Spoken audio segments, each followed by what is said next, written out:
Alors, je suis Gérald Karsanti, je suis le président-directeur général de Hewlett-Packard en France. Hewlett-Packard est une entreprise qui est le leader mondial des systèmes d'information et on va dire de l'innovation digitale et de la transformation numérique.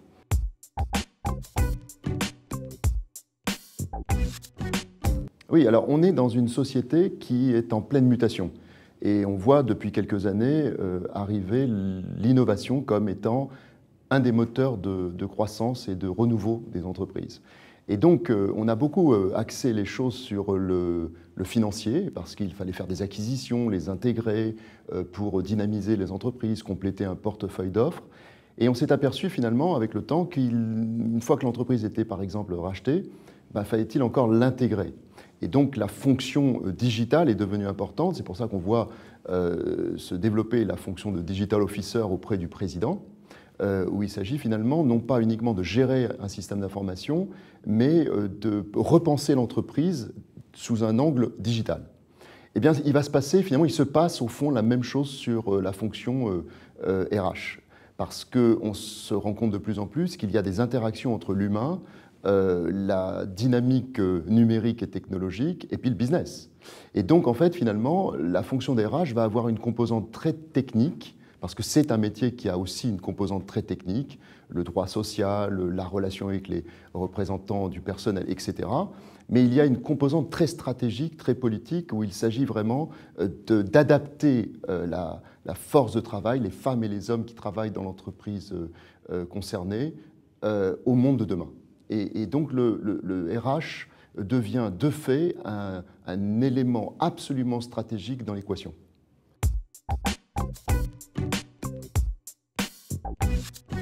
C'est quelqu'un qui est par nature très empathique.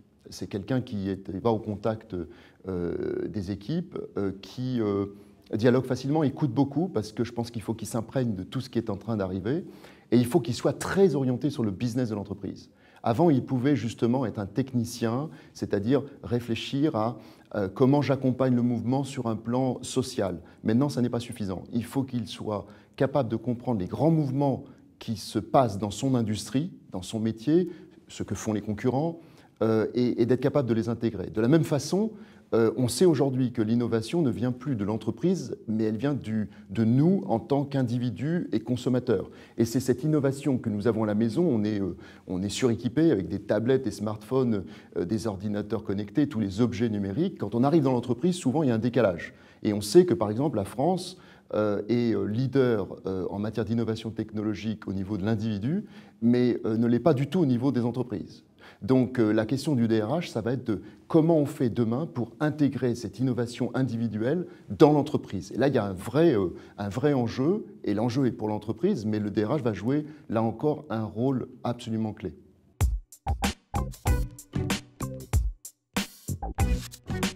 En fait, encore une fois, le DRH va devoir de plus en plus descendre dans le détail des métiers de l'entreprise, c'est-à-dire être finalement presque sur le terrain.